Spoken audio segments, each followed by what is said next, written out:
Historias de dos condenados por el crimen de Matías Berardi. La decisión recayó sobre Elías Emanuel Vivas, de 33 años, y Celeste Verónica Moyano, de 40, quienes gozaban del beneficio de las transitorias desde el 17 de marzo y el 30 de mayo últimos. El adolescente fue secuestrado en 2010 en Escobar y ejecutado de un balazo en Campana.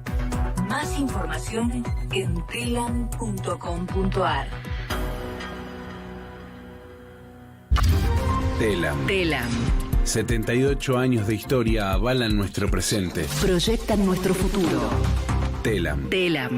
Tan nuestra. Tan argentina. www.telam.com.ar.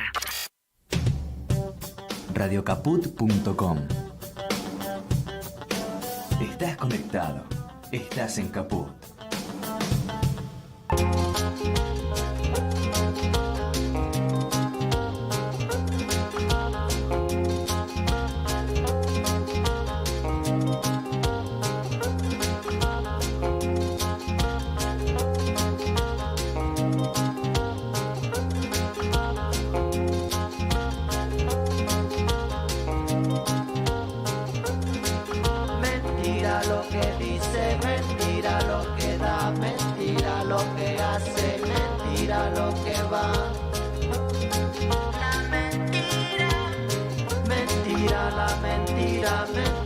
La verdad, mentira lo que cuece bajo la oscuridad.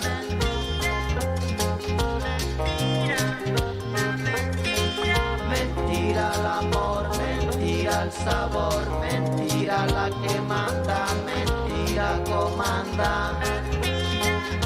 Mentira, ahora me va a quedar mentira. Bueno, buenas tardes. Aquí está la caja de Pandora con Mónica Redondo, Marcelo Goro. Casi hago una condensación, le pongo Martín Goro y a Marcelo le pongo Loza. Los cambio, los hago parientes. Bueno, hoy tenemos tenemos un tema muy importante que es el tema del negacionismo. Y vamos a tener dos invitados que hicieron un proyecto de ley para que pueda entrar esta ley dentro del sistema penal y haya sanciones penales en relación al negacionismo. Uno es Jorge Elbaum, que es sociólogo, profesor, catedrático, compañero, y el otro persona invitada del día de hoy es Maximiliano Rusconi, abogado, porque claro, para hacer una ley se necesita siempre un abogado, doctor en Derecho, profesor universitario y también especialista en derechos humanos. Bueno, yo tengo una sorpresa para Marcelo. Lo tengo acá, de sorpresa. Primero te voy a preguntar, ¿cómo estuvo en Luján el sábado pasado? ¿Cómo fue? Que es importante, porque la gente se mueve, pone el cuerpo, hay que darle un lugar. ¿Cómo fue? Sí, mucha concurrencia. La verdad que les jóvenes caminan, son 60 barbaridad. kilómetros, ¿no? Son, sí, un poquito más también. Wow. Pero bueno, generalmente se arranca desde Liniers, que es un poco menos. Creo que desde ahí son 58, 60 kilómetros. Pero de todas maneras una concurrencia infinita, enorme. ¿no? Infinita, sí. Yo estuve en una posta de salud, en un lugar donde asistimos muchos jóvenes, ampollitas en los pies, una caída, un chico que iba con una bici, con la novia se cayó y se abrió el brazo.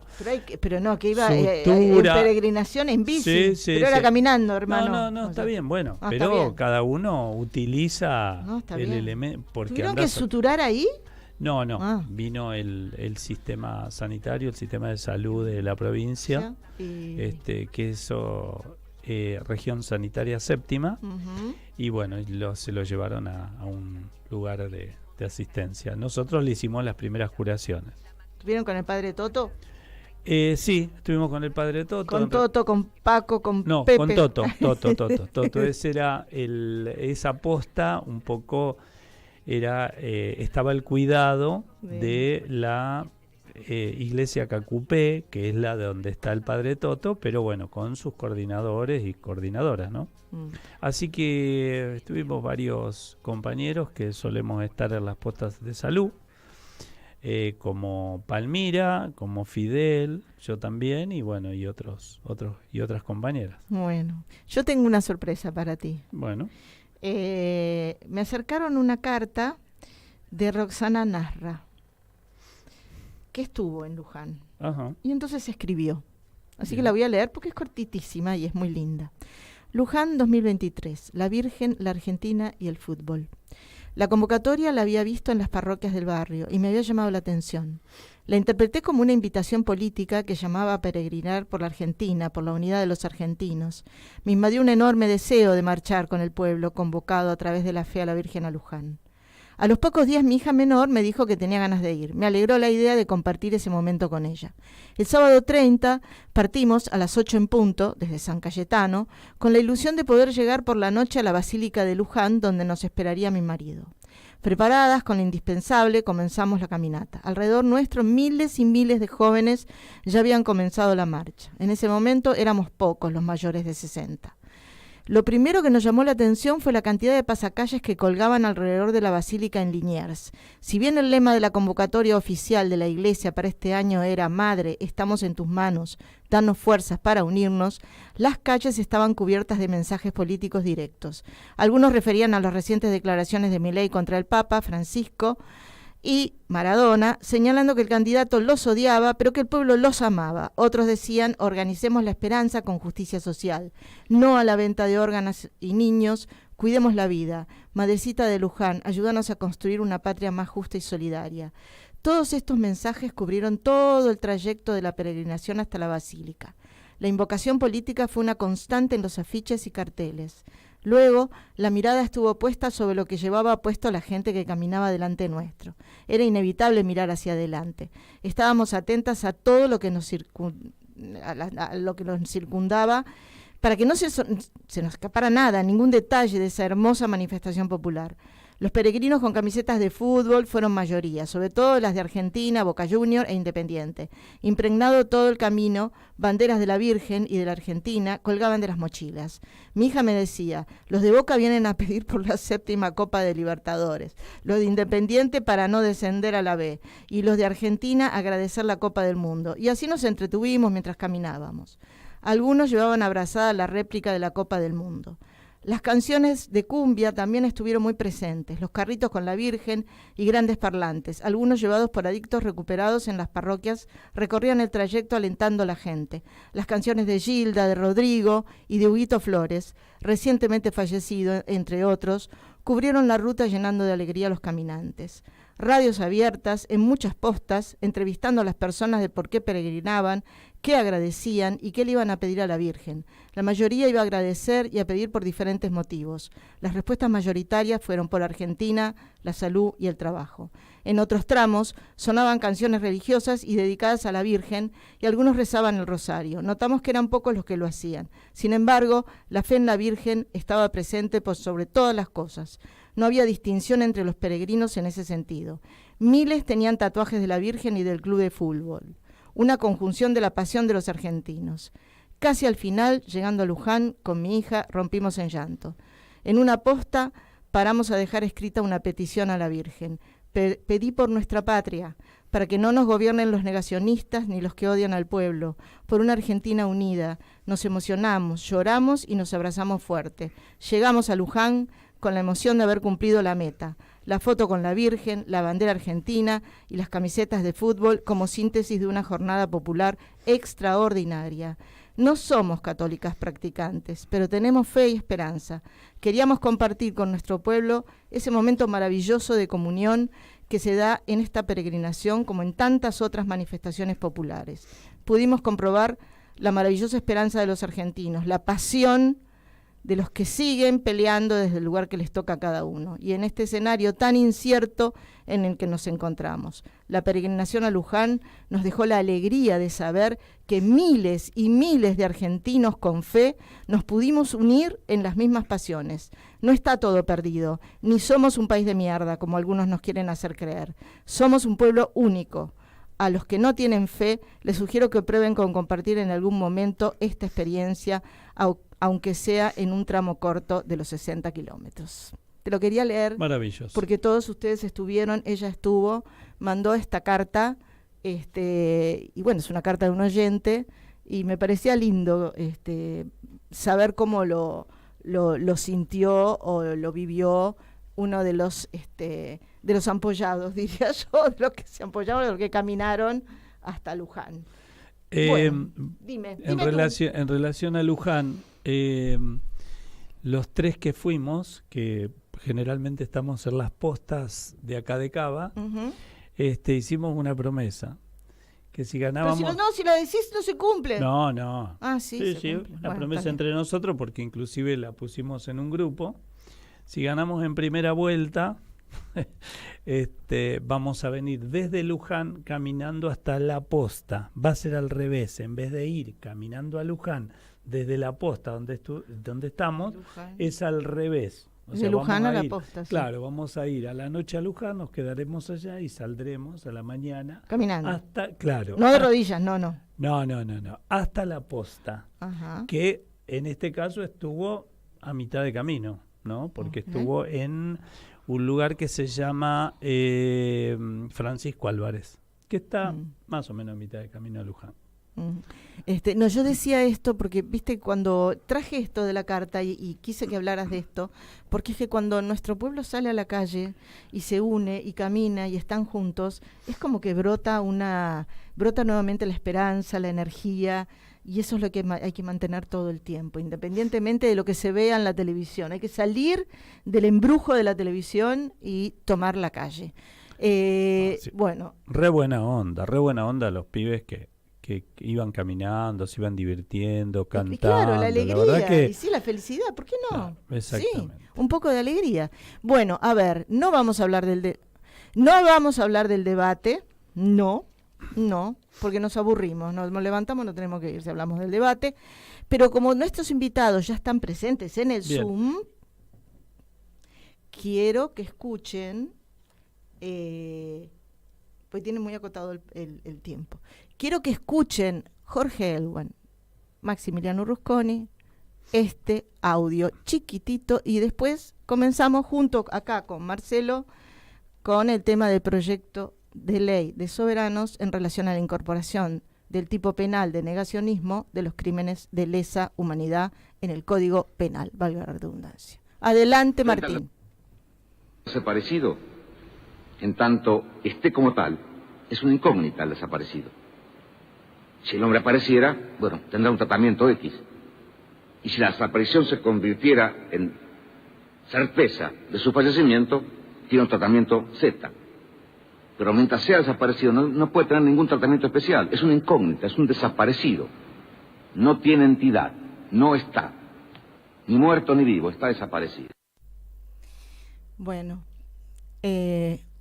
buenas tardes, Jorge Elbaum. Buenas tardes, Maximiliano Rusconi. ¿Cómo están? Muy buenas tardes, muy bien. ¿Qué tal? Buenas tardes. Quería empezar con esto. Jorge, te escucho lejanísimo. ¿Estás acá? A ver si me escucha mejor ahora. Sí, ahí está. Tovarich, te escuchamos cerca. Muy bien. Aquí estamos, un gusto compartir con ustedes y un gran saludo a la audiencia y a mi amigo Maximiliano Rusconi. Amigo y admirado Maximiliano Rusconi. Es mutuo. Bueno, y es mutuo porque yo los admiro a ustedes dos también. Así digo algo, ¿viste? Porque como... Nos admiramos entre todos. Entre todos nos admiramos. Bueno, les quise poner lo de Videla, porque para mí, leí muchas veces el proyecto de ley, me parece muy importante que haya sanciones penales, que hasta ahora, por lo que el proyecto de ley enuncia, no las hay, no entra dentro del Código Penal. Pero sí quiero hacerles una pregunta. A partir de esa pregunta empezamos con este tema, que es que hablamos de negacionismo, y a mí me parece que el tema de la desaparición, de que no hay nombre y apellido, porque yo busqué en todas las guerras, siempre hay una chapita, algo, no en todas las guerras hay soldados desconocidos, y no todo el tiempo son desconocidos. Desaparecidos es algo que es horrendo lo que voy a decir, pero es como un invento de acá, de la Argentina, que haya desaparecidos en los términos que lo dijo este señor Videla, que ya no está entre nosotros, gracias a Dios, pero para los que sostienen el discurso negacionista, lo sostienen desde el lugar de que sí hubo una guerra en igualdad de condiciones. Eso es su fundamento, es decir, como que no es que hubo una guerra donde unos estaban armados hasta los dientes y los otros eran bebés, eran niños, estaban durmiendo en sus casas, no todos estaban participando de la lucha armada y sin embargo, y aunque hubieran estado participando, son dos posiciones políticas, no era un ejército contra otro ejército, era otra cosa. Y ellos se escudan o fundamentan su negacionismo en que acá hubo una guerra entre unos y otros. Así que los dejo a ustedes la palabra y después hablaremos un poquito de la ley. Bueno, no sé si rompo el hielo. Rompa nomás. La verdad es que a uno lo enerva un poquito tener que volver a discutir algo que había quedado, y esto es lo que nos inspira con Jorge y un grupo de personas, digamos, a dejar una huella más contundente, ¿no?, en nuestra cultura democrática, porque nos enerva tener que volver a discutir algo que había quedado muy claro, digamos. Una cosa es que en una sociedad democrática alguien comete un ilícito, que puede ser enormemente grave, puede ser un homicidio, puede ser, o sea, hay delitos enormemente, con penas enormemente graves, y para eso, insisto, en una sociedad democrática hay un procedimiento, hay jueces, fiscales, que no es que son blanditos frente a esos delitos, digamos, van a reaccionar con la contundencia de las instituciones que tienen que administrar justicia en cualquier Estado de Derecho, respetando las reglas del Estado de Derecho. Y otra cosa enormemente distinta, pero enormemente distinta, es que el Estado, que debe ser garante de esas condiciones de vida democrática, del Estado de Derecho, el respeto a la ley, sea el que realiza en determinada persecución penal, ejerciendo justicia a través de esos sistemas tenebrosos, digamos, desapareciendo, matando personas, digamos, haciendo desaparecer, quiero decir, matando personas, torturando.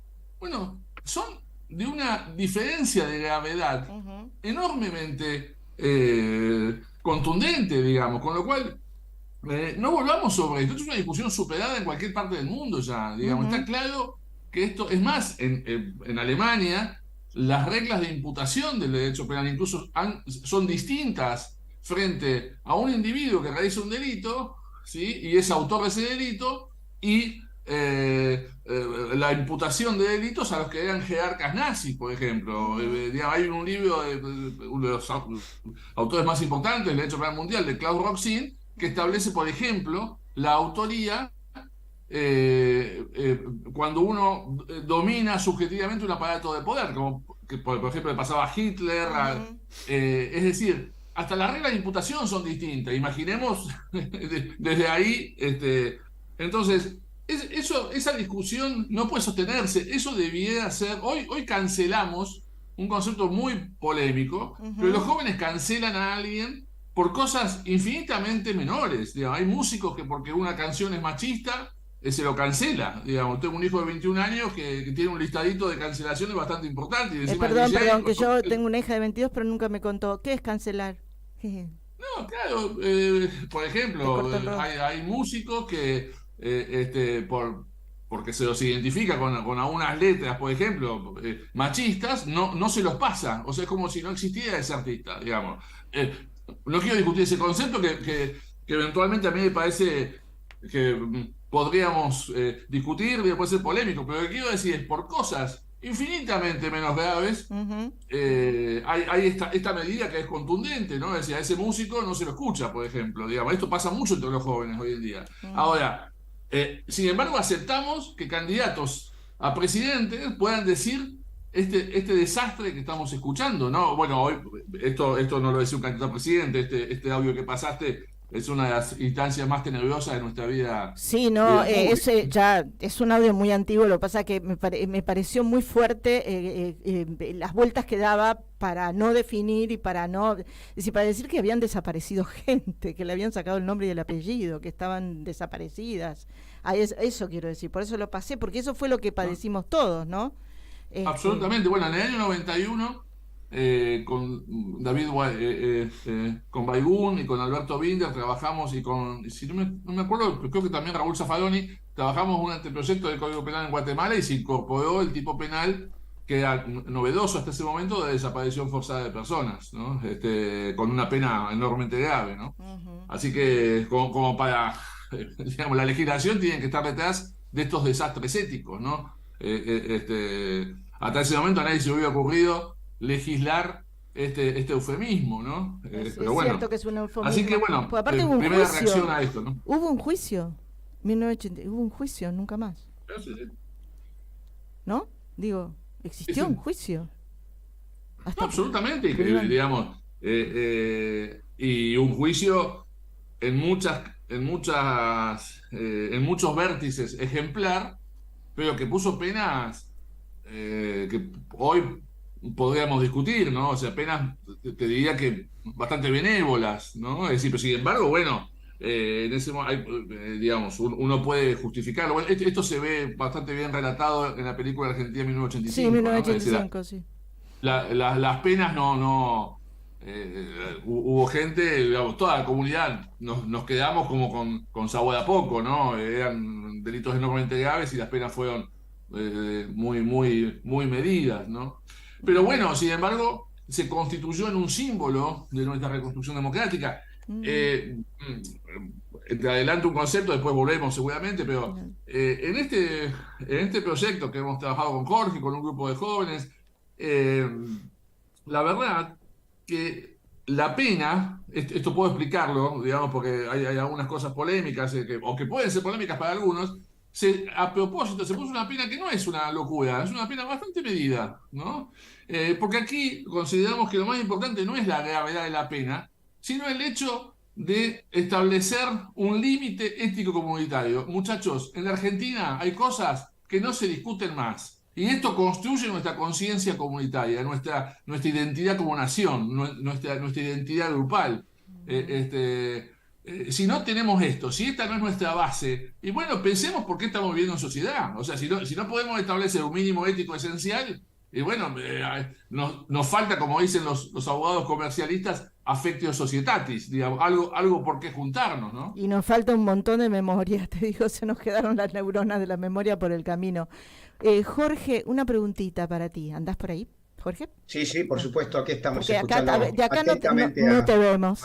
No, porque en otra parte dicen, y en eso estoy de acuerdo desde mi profesión, que se trata de resarcir un trauma social, porque hubo toda esa dictadura, que fue digo, para decir las cosas por su nombre, porque si no parece que después se va difuminando los nombres. Hubo una dictadura militar donde no hubo garantías, en cambio ellos sí tuvieron un juicio con garantías, tuvieron abogados, pudieron presentar pruebas. No fue lo mismo para los que desaparecieron, digo, me parece.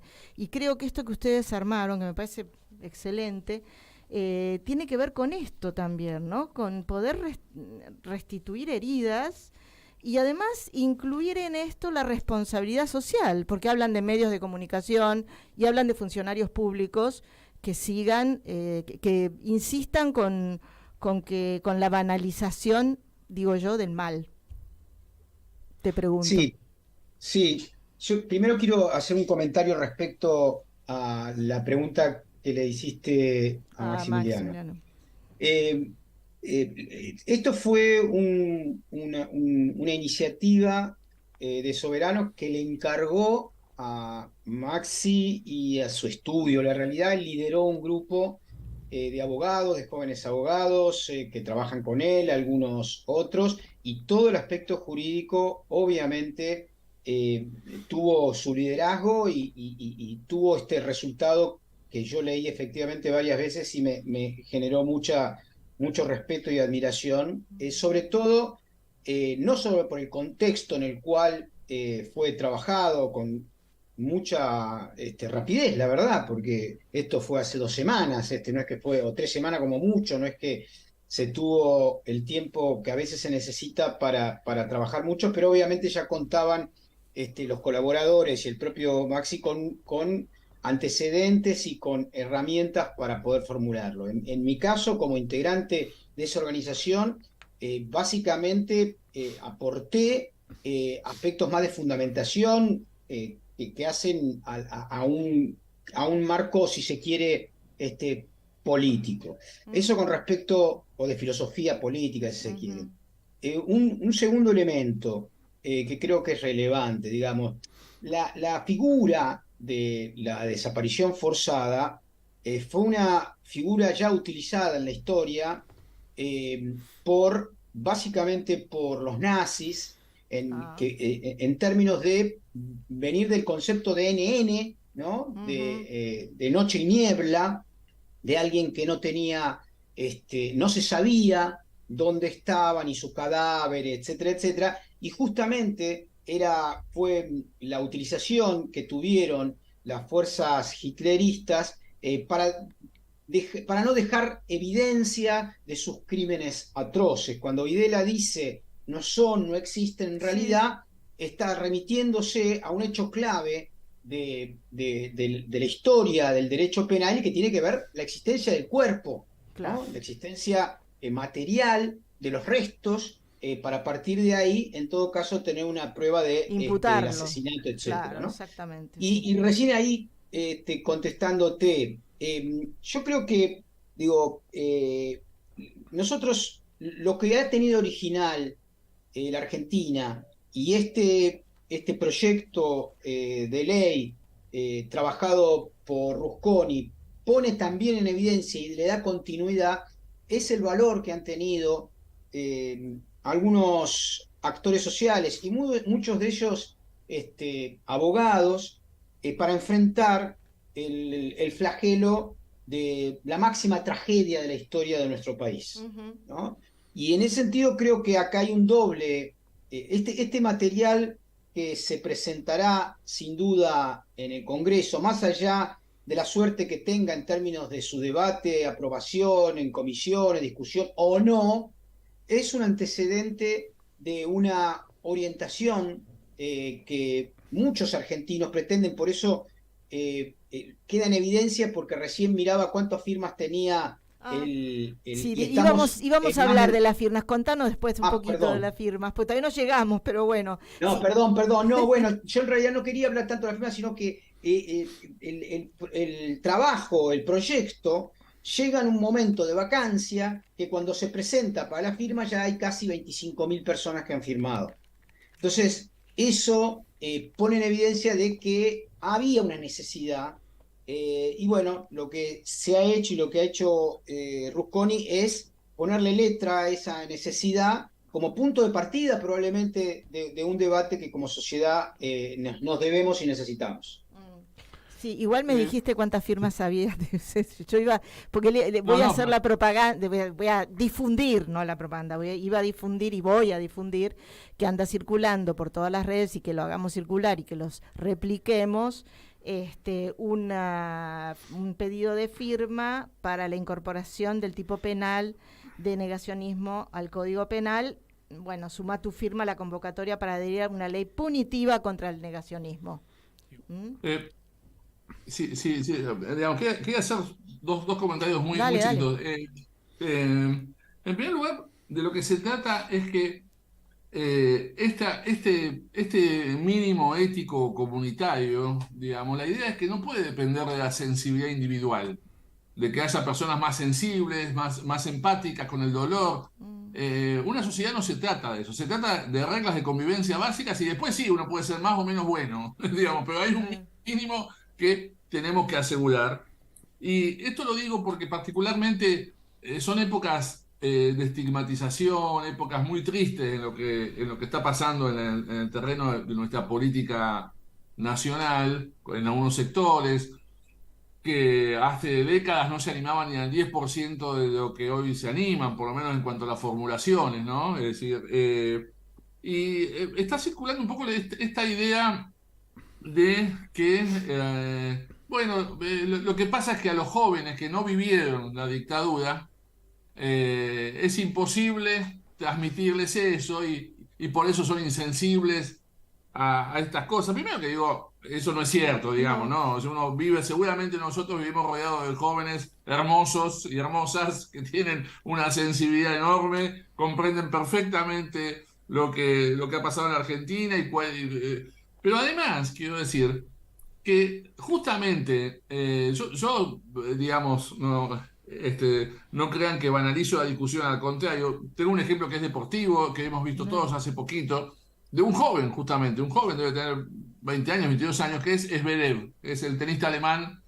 uno de los... Lo dejo a cargo a Marcelo digamos, Goro porque yo de deporte no sé lo que se llama un pomo, pero dale, Zverev, un tenista. No, está bien, está contándola. Está bien. Zverev es un jugador, es un tenista muy importante, está dentro de los 12 primeros seguro, y estaba jugando uno de los torneos más importantes en Estados Unidos, el Abierto de Estados Unidos, y escucho una frase, Deutschland über alles, que básicamente significa Alemania por sobre todo. ¡Opa! ¿Sí? Que era una frase que estaba, Jorge sabe mejor la historia, pero estaba en el himno alemán, y se transformó en el grito de guerra del nazismo. Del nazismo. Y Zverev, insisto, un chico jugando al tenis, preocupado por ganar ese punto, escuchó esa frase y paró el partido. Y dijo, miren señores, al umpire le dijo, yo no sigo jugando, esta frase es la frase que identifica a Hitler, y hasta que no saquen a ese jugador de la cancha, yo no sigo jugando. Y no jugó hasta que no encontraron y sacaron a ese hincha, entre comillas, de la cancha. Con lo cual, y Zverev no estuvo en el holocausto alemán. Digamos, no fue parte del nazismo, no fue ni víctima, ni autor, ni nada, o sea, no vivía, su padre tampoco, posiblemente. Entonces, ¿esto por qué? ¿Esto qué quiero decir? Las políticas públicas de aseguramiento de nuestra memoria cívica, hay que trabajarlas, digamos. Y justamente Alemania es un ejemplo en eso, digamos. Yo he participado de una conferencia hace un montón de años de un gran jurista alemán en Bolivia, que en el medio de la charla se le pregunta sobre el holocausto y las responsabilidades penales, y este jurista, que tampoco, debía tener quizá 10 años durante el holocausto, se puso a llorar, digamos. Es decir, no pudo contestar. Y un jurista que ha dado 500 conferencias en todo el mundo. Entonces, digo, esto, ¿no? Es decir, la memoria se construye también, se asegura, se estabiliza, es nuestro ADN, digamos, en primer lugar. Y en segundo lugar, y muy cortito, perdón por lo largo de la intervención, dale. como decía Jorge, se trata de iniciar el debate. Por supuesto, el texto puede ser, seguramente, nadie cree que el texto es maravilloso, en el sentido de inmodificable y que no se puede mejorar. Seguramente se puede mejorar, se puede discutir. Yo creo que es tan importante lo que estamos debatiendo que el debate ya es un objetivo. Que se discuta en el Parlamento con energía, con buenos argumentos. Ojalá, cuanto más debate haya mejor. Digamos, lo que no puede pasar es que estemos reaccionando tontamente a la instalación de estos discursos. No, reaccionamos con la discusión de un proyecto de ley que establece penas, que son penas, creo que el máximo en el tipo básico, digamos, no supera los 2 años, eran penas muy normales, pero que tienen la importancia de construir esta memoria colectiva. Sí, totalmente, no, de acuerdo, te escuchaba y pensaba, que por un lado sí da mucho cansancio volver sobre algo que suponíamos, pero por otro lado está esta película que se hizo, que por ahí se podía pasar en todas las aulas, porque como hablabas de instrucción cívica, tiene que ver también con la instrucción cívica y la participación en sociedad, ¿no? Marcelo Goro, ¿le querés hacer una pregunta a Jorge? Sí. Bueno, yo lo que quería preguntar es un poco para desasnarme. Si bien el negacionismo no está incorporado en el Código Penal, la apología del delito creo que sí, ¿no? ¿No se puede tomar el negacionismo como apología? Y por otro lado... Es una pregunta para Máximo. Para mí. bueno. Le paso la no, está bien, yo hago otra, entonces. Puedo contestarla esa pregunta. Bueno, las dos después van tomando, uno para cada uno. Y después, Cristina, hace más de un año, cuando sufrió el atentado, ella en realidad habló de que se había quebrado el pacto democrático. Creo que si uno hace una lectura entre líneas ya estaba pidiendo este debate, me parece. Lo segundo es para Jorge. Así que, sí. Distribuyan ustedes la pregunta. Las preguntas distribuyan. Vamos a que conteste primero Maxi la primera parte. Bueno. Dale. Sí, a ver, la instigación a cometer delitos públicamente es un tipo penal, es cierto. De hecho, este tipo penal está, lo que está previsto es que se incorpore en el mismo capítulo, que son delitos contra el orden público, pero la verdad que hay una diferencia, digamos, ¿no? A ver, primero que... sinceramente voy a aprovechar la pregunta para incorporar algunos temas más que para completar la visión sobre el proyecto. Pero una cosa es la instigación a cometer un delito, ¿sí? Es decir, vayan, júntense y hagan tal cosa. Eso sería una instigación pública o una apología del delito. Y otra cosa es esta idea de la banalización, el negacionismo, va por un andarivel. Son delitos de expresión, en esto coinciden, son los dos delitos de expresión verbal, escrita o oral, pero tiene diferencias, son verbos típicos distintos, no es lo mismo, digamos, son círculos, digamos, que definen su gravedad por cosas distintas, ¿no? Es decir, la apología del delito y la instigación pública a cometer delitos, su gravedad es que está invitando a cometer en la actualidad un delito determinado y posiblemente merezca más pena. De hecho, la merece que lo que estamos haciendo nosotros ahora. O sea, si hay que establecer una escala de gravedad punitiva, solamente punitiva, no republicana, digamos, pero punitiva, posiblemente el negacionismo tiene que ser, porque que está más cercano, no está dentro de la libertad de expresión, esto también lo vamos a aclarar, pero bueno, es un poquito más polémico, hubo discusión en el mundo,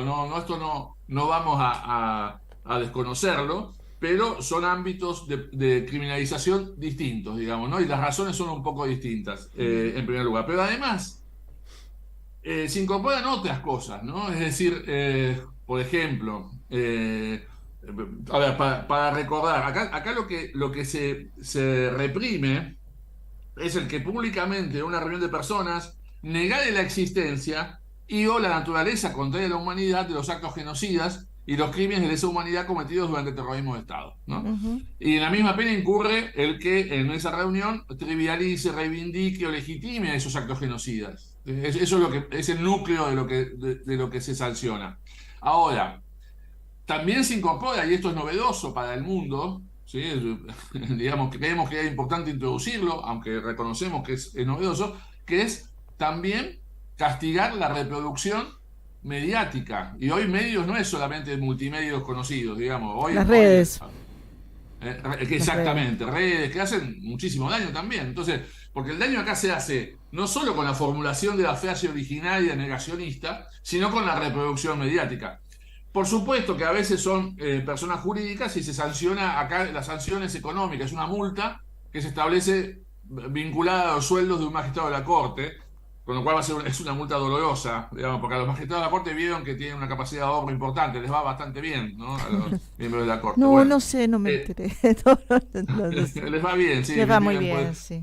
Es increíble cómo les rinde el sueldo. Bueno, y la otra cosa es que hay que regular muchas cosas complejas. Por ejemplo, específicamente se establece un ámbito de no punición en este estricto sentido. Es decir, cuando un abogado en un juicio está defendiendo a un imputado por ejemplo, un genocida, o sea, a quien se le imputa, digamos, un genocidio o un delito de lesa humanidad, las expresiones del abogado no son punibles en la medida en que se refieren exclusivamente a que ese sujeto que él defiende no participó de esos delitos. Ahora, si en el alegato del abogado dice menos mal que mi defendido realizó esos actos, porque en realidad qué bien que le hizo a la República y al tejido social que se exterminara un sector. Bueno, eso no, eso está dentro del negacionismo y por lo tanto es sancionado, pero no la defensa puntual de su defendido en la medida en que él intenta demostrar que él no participó de ese delito.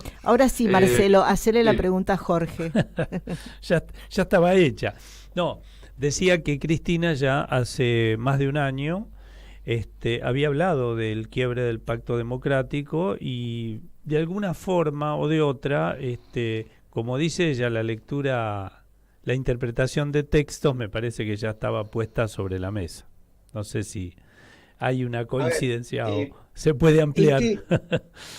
Sí, no, yo voy a hacer una interpretación, digamos, del contexto histórico y político por el cual una organización, un colectivo como Soberanos impulsa una iniciativa como esta en el marco de un año en el cual, por un lado, se intentó asesinar a la vicepresidenta, y por el otro, paralelamente, determinados actores políticos llaman al exterminio, a terminar con un colectivo político ideológico, y sin solución de continuidad, varios candidatos niegan el genocidio o, digamos, lo que terminan haciendo es banalizándolo, advirtiendo de que en realidad fue un enfrentamiento entre iguales, entre un Estado y organizaciones político-militares, como si eso fuese equiparable, ¿no? Entonces, ese es el contexto en el cual muchos ciudadanos argentinos están esperando o estábamos esperando de alguna manera este debate.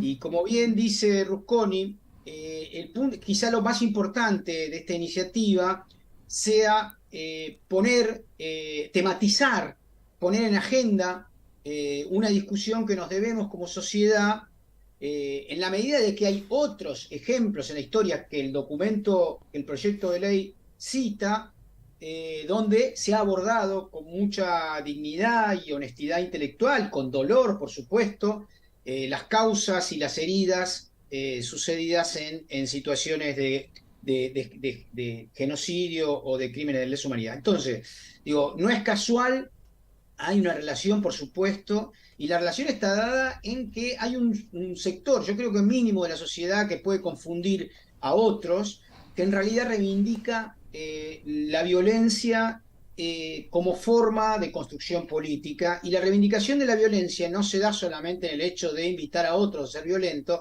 sino en negar la violencia. O sea, cuando uno niega una violencia genocida, mata dos veces. Mata, por un lado, y pone como víctima, no víctima, a aquel que fue desaparecido o asesinado, y al mismo tiempo reivindica a aquellos victimarios que cometieron esos crímenes. Entonces, para frenar eso, para por lo menos advertir a ese sector minoritario de la sociedad de que hay ciudadanos que no vamos a permitir que ese discurso prospere, es que apelamos a la memoria incluso del derecho internacional, donde está previsto en muchas jurisprudencias penalizar a los negadores, banalizadores, que forman parte, y con esto termino, digamos, forman parte de un grupo que tiene como objetivo negar para poder volver a hacer lo mismo en el caso de considerarlo necesario. Es decir, si en la Argentina no hay golpe de Estado,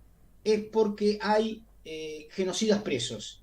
Si los genocidas no hubiesen sido castigados, nosotros estaríamos como sociedad permanentemente ante la posibilidad de un nuevo golpe, que desde 1930 vivimos mucho en nuestro país. Entonces, gracias a esa situación, gracias a que esta sociedad plantó el nunca más como un tejido desde el año 83 hasta acá, es que tenemos 40 años de democracia. Para seguir teniendo otros 40 años y mucho más, es necesario ponerle límite a los discursos criminales, genocidas, negadores y banalizadores.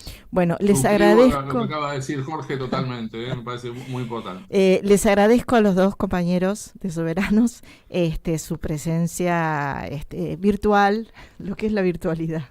Y bueno, en cualquier momento los volvemos a llamar. Nosotros vamos ahora a dar el link. ¿Alguno tiene el link de la juntada de firmas? Yo lo tengo anotado por algún lugar, en algún momento lo voy a buscar. No, es un link que son letritas, en todo caso, y los invitamos a ver en la página de Soberanos, que está en Facebook, ahí hemos posteado. Ahí está el link, ahí está el documento para firmar y está el link. Así que les agradezco un montón a cada uno de ustedes. Esto del NN me quedó rodando en la cabeza. Gracias, Jorge. Por eso, por hacerme acordar, porque sé que me había olvidado. Y bueno, en algún momento te volvemos a llamar por si querés contar algo del viaje, porque yo me quedé medio como que muy curiosa con eso, pero no quería mezclar los temas. Dale, en otro momento lo hacemos. Cuando entra la cámara, el proyecto ya hablamos de viaje, vuelta. Claro, totalmente. Bueno, muchísimas gracias. Un abrazo para todos. Chao, Maxi. Un abrazo a todos. Bueno, hasta luego, gracias, Maxi. Hasta luego, Jorge. Hasta luego los dos. Bueno. Bueno, hablamos de la ley, espero que esté en boca de todos. No sabía que había 25.000 firmas. Me enteré ahora. Está un montón. Yo firmé. Yo también. Yo Hoy firmé es el 5 día, veces. hoy es el Día Mundial de la Sonrisa. Ah, sí, es mi Así día, es. porque yo vivo sonriendo. Bien. No, pero traje algo que quiero esta vez. Yo sé que la música es lo tuyo, pero esta vez es una cosa muy bella. Que traje, me mandaron. O sea, eso quiere decir que la música que yo elijo no es bella. No. Algo así. Es muy bella para mi corazón. De texto y de contexto. Porque me lo mandaron de mi país. Bien. Resulta que la calle Po quiere, dentro del presupuesto, bajar dentro del presupuesto educativo y introducir reformas bastante, diría, negacionistas. Qué raro, ¿no? Qué raro. Represoras a cómo viene la educación en mi país. Entonces se armó toda una movida, que ahora la van a escuchar, que se llama más o menos algo así como No es lo mismo. Bueno, y te voy a decir algo. Hoy Dime. es el Día Nacional del Circo y es gracias a un compatriota tuyo que se llamó Pepe Podestá. Ah, mira. Sí, o sea, configuró acá el Día Nacional del Circo porque, bueno, lo trajo acá a este país y porque hizo una especie de circo criollo. No es que me estás diciendo que yo soy una payasa. No. Pero Bueno. Pepe Podestá era ¿cómo es que se llama? Paisano tuyo. Paisano. De Uruguay. Bueno, vamos arriba con el candombe.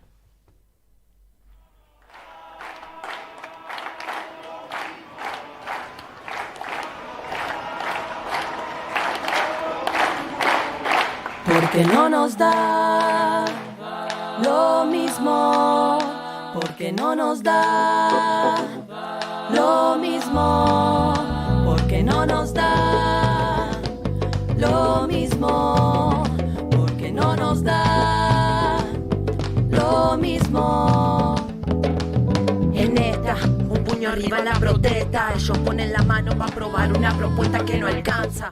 Somos pueblo que no transa, organizado, priorizando el equilibrio, la balanza. No da lo mismo su forma, oprimen y cancelan lo que el pueblo transforma. Reprimen la cultura aplicando reforma, metiendo en las aulas una visión que no aporta, corta. No nos da lo mismo, porque no nos da lo mismo, porque no nos da lo mismo, porque no nos da lo mismo.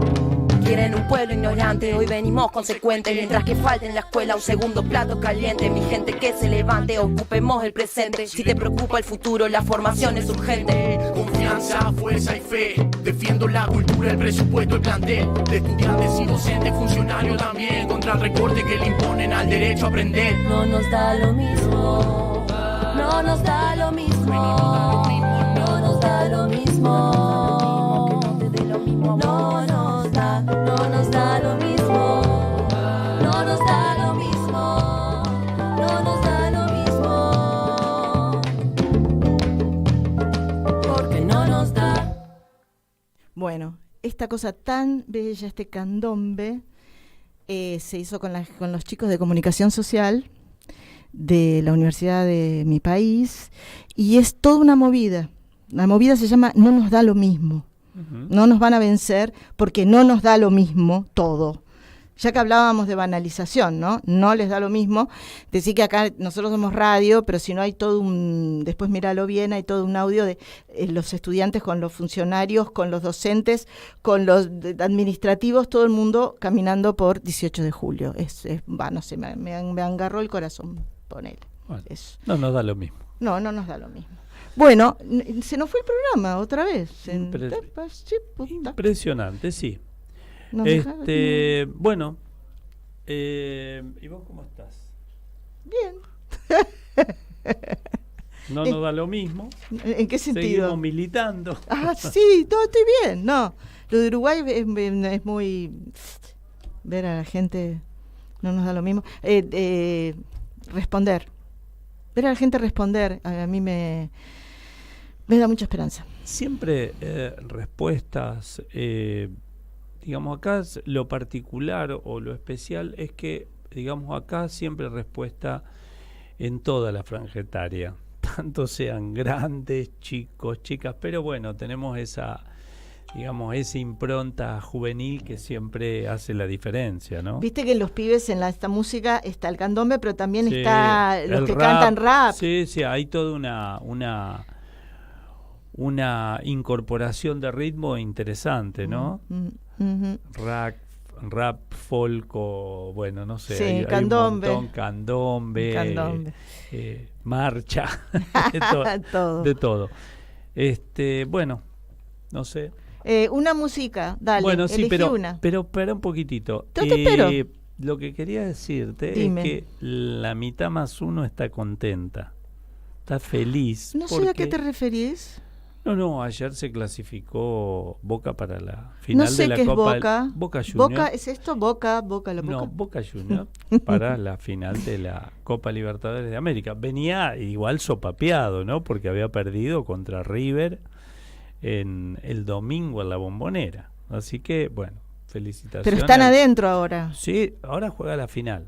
Por eso digo, una felicitación para los bosteros. Está bien. Y ya que estamos, que yo no sé nada de fútbol, pero sé tres cosas. A ver. Que Uruguay entró al Mundial, que Argentina entró al Mundial y que Paraguay entró al Mundial. No sabía nada, pero... Sí, van a ser... un partido en cada país. Exactamente, a la misma hora, el inicio conjunto. Y que además me dio mucha sonrisa porque Boric lo llamó a Alberto Fernández para decir por qué no entró. Y yo digo, ¿por qué lo llama Alberto Fernández? Como si Alberto Fernández tuviera algo que ver. Que lo llama Mauricio Macri en todo caso. ¿Vos sabés por qué se hace en Uruguay?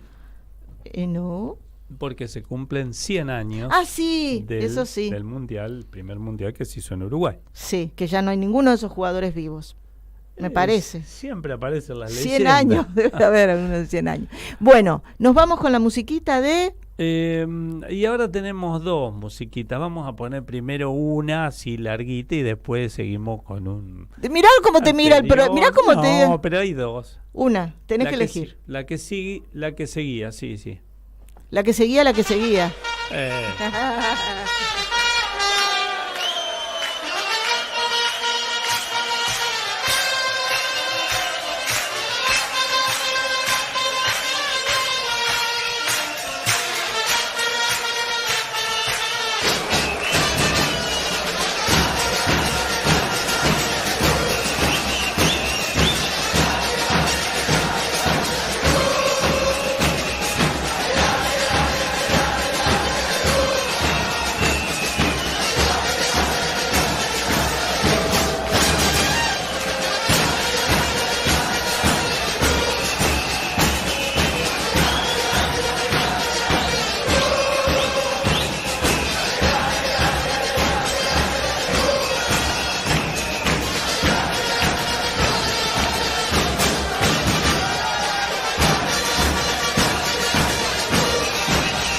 En Caput Y la radio es pura imaginación. pasan cosas.